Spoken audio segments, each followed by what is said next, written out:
사랑하는 성도여, 죄와 사망과 지옥에서 가족 구원 이루는 달, 아버지의 약속하신 성령. 사도행전 1장 4절에서 5절 말씀. 사도와 같이 모이사 저희에게 분부하여 가라사대 예루살렘을 떠나지 말고 내게 들은 바 아버지의 약속하신 것을 기다리라. 요한은 물로 침례를 베풀었으나 너희는 몇 날이 못 되어 성령으로 침례를 받으리라 하셨느니라. 아멘. 사도행전 1장 4절에서 5절의 본문의 말씀을 중심으로 오늘 또 은혜를 나누고자 합니다. 사도와 같이 모이사 저희에게 분부하여 가라사대 예루살렘을 떠나지 말고 내게 들은 바 아버지 약속하신 것을 기다리라. 요한은 물로 침례를 베풀었으나 너희는 몇 날이 못 되어 성령으로 침례를 받으리라 하셨느니라. 우리 주님이 우리에게 주신 말씀입니다. 예수 그리스도는 하나님이십니다. 하나님은 영이십니다. 영적인 존재는 우리가 만질 수도 없습니다. 볼 수도 없습니다. 어떤 경험도 감각도 가질 수 없습니다. 왜? 영이시기 때문입니다. 그런 하나님은 인격이요, 존재요, 전지전능하셔서 천지의 모든 만물을 지으시고 우주의 질서와 인간의 질서를 움직여 가시는 절대자이십니다. 그 하나님께서 우리 인간을 만드시고 우리 인간에게 에덴이라는 행복한 축복의 동산을 주셨습니다.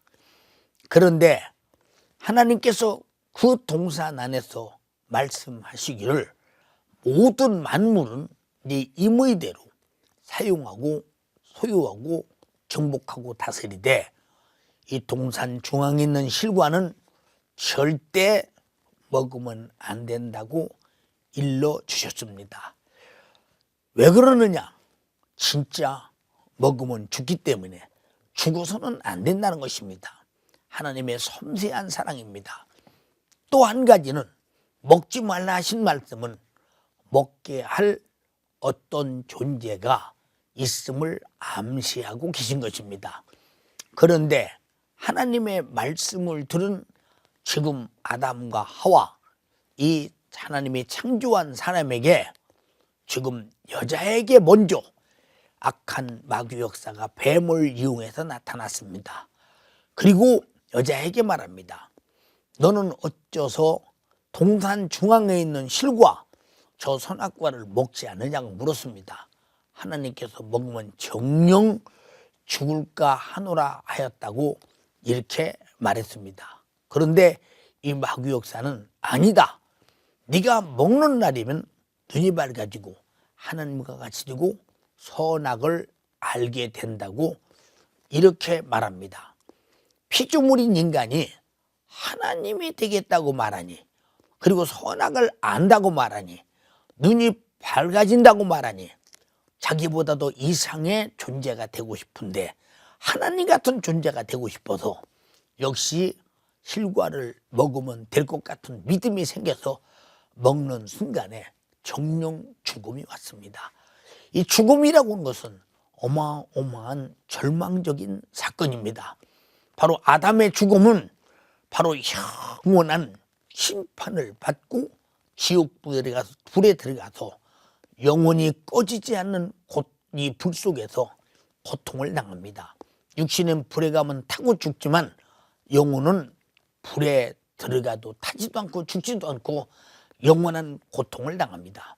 누가복음 16장에도 역시 바로 부자가 음부에서 불꽃 가운데 견딜 수 없어서 나사로의 손끝에 물 한 방울이라도 요청해 본 그 어마어마한 고통을 우리가 바라볼 때 죄라는 것은 이렇게 절망적인 것입니다. 인류 안에서는 이 죄 문제를 해결할 자는 아무도 없습니다. 그런데 하나님께서 말씀이 육신이 되어 우리 가운데 성자 예수, 아들 예수로 이 땅에 오셨습니다. 그가 이 땅에 오셔서 하나님의 아들로서 행해야 할 모든 일을 인간에게 보입니다. 이건 선지자가 할 수 없는 일이요, 사람이 할 수 없는 일인 모든 일을 성경을 통해서 우리가 아다시피 능력도 이적도 권세도 행합니다.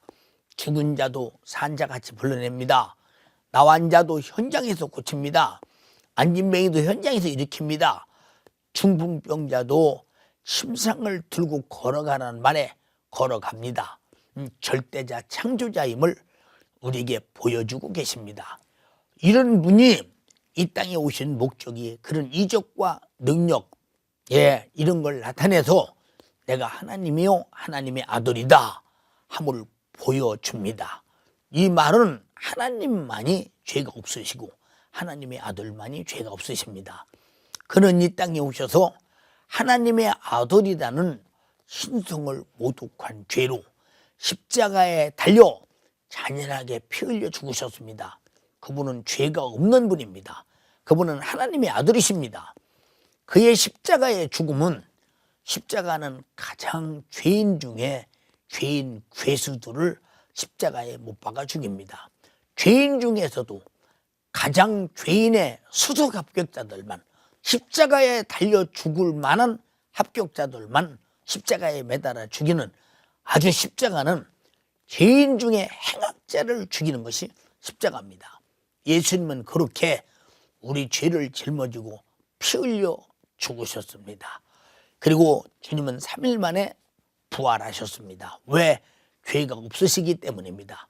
그분이 죽으시면 내 죄를 짊어지시며 그가 부활하시면 죄가 없으셨기 때문입니다. 그러므로 아담에게 먹지 말라, 먹으면 죽으리라 한 그 먹고 죽었던 그 죄는 영원한 지옥에서 인간이 고통당하는 영적 문제라고 말씀드렸습니다. 이 문제를 해결해 주기 위해서 바로 주님은 십자가를 지신 것입니다. 바로 그 십자가는 우리를 죄와 사망과 지옥에서 구원하는 어마어마한 우리에게는 축복이요 다시 없는 생명입니다.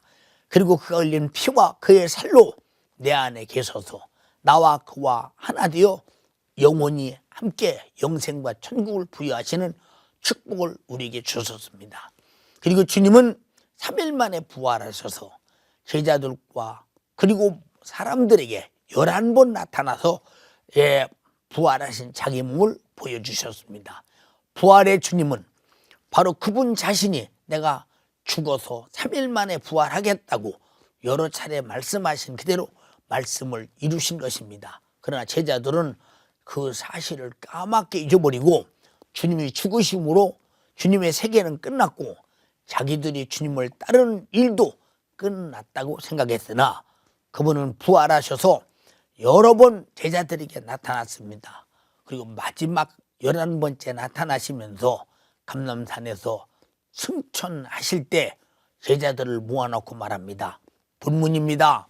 사도와 같이 모이사 저에게 분부하면서 말씀하십니다. 너희는 예루살렘을 절대 떠나지 마라. 내게 들은 바 아버지 약속하신 것을 기다리라. 바로 아버지 약속하신 것을 기다리라는 말은 성령을 기다리라는 것입니다. 왜? 예수께서 성령을 보내주시겠다고 육체로 계실 때 제자들에게 여러 번 말했으나 제자들은 그것이 무슨 말씀인지를 이해를 못했기에 이렇게 허둥지둥했습니다. 그리고 요한은 물로 침례를 베풀었으나 너희는 몇 날이 못되어 성령으로 침례를 받으리라 하셨느니라 하셨습니다. 물로 침례받는 것은 바로 나는 죄인이요 하고 물속에 들어가서 이렇게 나는 죄값으로 죽어야 합니다는 고백입니다. 성령으로 침례받는 것은 내가 죄인으로서 죽어야 할 내가, 지옥 가야 할 내가 예수 그리스도께서 내 죄를 짊어지고 십자가에서 피 흘려 죽으심으로 말미암아 내 죄값을 갚으셨고 나는 내 죄값을 어느 정도 주님이 죽으심으로 싹 다 갚으셨기 때문에 나는 회개함으로 죄사함을 받았습니다 하는 그 증거. 그래서 우리의 회개 속에 반드시 역사하는 것은 성령의 역사입니다.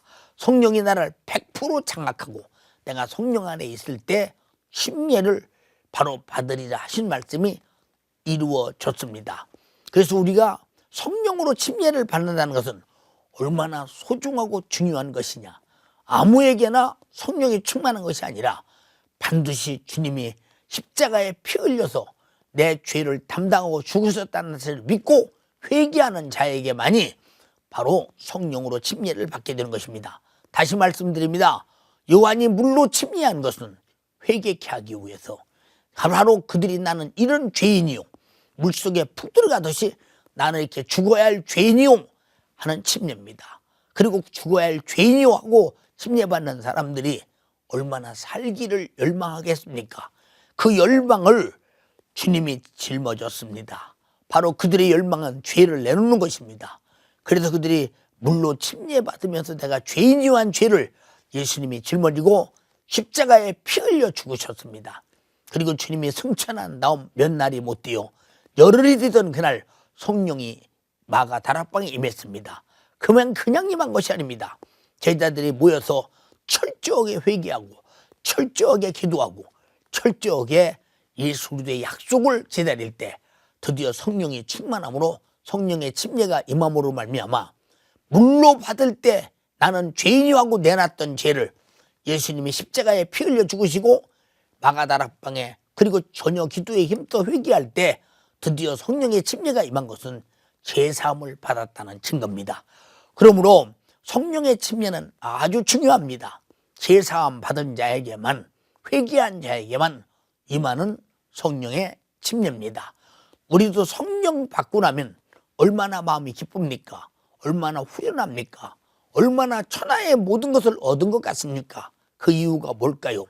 바로 죄로 죽을 내 영혼이 예수 그리스도의 십자가의 피의 공로 앞에 회개함으로 말미암아 죄사함을 받고 영원히 아담부터 죽어서 지옥 갈 우리가 내가 예수 피로 구원받았다는데 내 영혼이 얼마나 기쁘겠습니까? 죽었던 내 영혼이 다시 살고 죄로 지옥 갈 내 영혼이 영생과 천국을 얻게 되었으니 기쁠 수밖에 없습니다. 그러므로 물로 침례는 회개하고 성령으로 침례는 회개를 이루어서 죄사함을 받았다는 증거입니다. 이 어마어마한 축복이 오늘 기도를 통해서 우리에게 나타나야 되는데 우리는 기도 중에서 최고의 기도는 회개의 기도입니다. 모든 죽음은 죄로부터, 모든 고통도 죄로부터, 모든 멸망도 죄로부터, 모든 사람이 지옥 가서 고통당하는 것도 죄로부터 오는 것이니 예수 십자가의 피 흘리심의 죽으심은 내 죄를 담당한 것이요 그리고 내 죄를 담당하셨으니 주님이 죽으실 만큼이나 내가 죄인이요 하고 회개할 때 성령이 임하는 것은 죽은 내 영혼이 다시 사는 것이요 죄가 무효됐다는 증거요 그리고 우리 주님의 약속하신 성령을 보내주셔서 그 성령과 더불어 그의 지혜와 그의 지식과 그의 믿음과 그의 분별력과 그의 능력과 그의 인격으로 영원히 함께 살면서 성령으로 진리 가운데로 인도받는 축복이 항상 있으며 성령의 감동을 따라 우리 육신의 소욕과 정욕과 생각과 그리고 모든 요구를 이깁니다. 육신의 생각은 사망이니 반드시 이겨야 합니다. 그래서 성령이 내 안에 오셔서 육신의 모든 하나님을 도전하고 내 영혼을 보존할 수 없는 이런 죽을 생각 그리고 반드시 죽을 수밖에 없는 육신의 요구 이것들을 다 이기고 내 영혼을 보존하니 성령의 침례는 아주 중요한 것입니다. 사랑하는 여러분, 우리 오늘 또 이번 주간도 열심히 기도해서 성령이 충만합시다. 바로 회개합시다. 회개를 통해서 성령이 충만함을 받음으로 내 영혼이 다시 사는 생명이 약동하는 축복의 한 주간이 되기를 주님의 이름으로 축복합니다.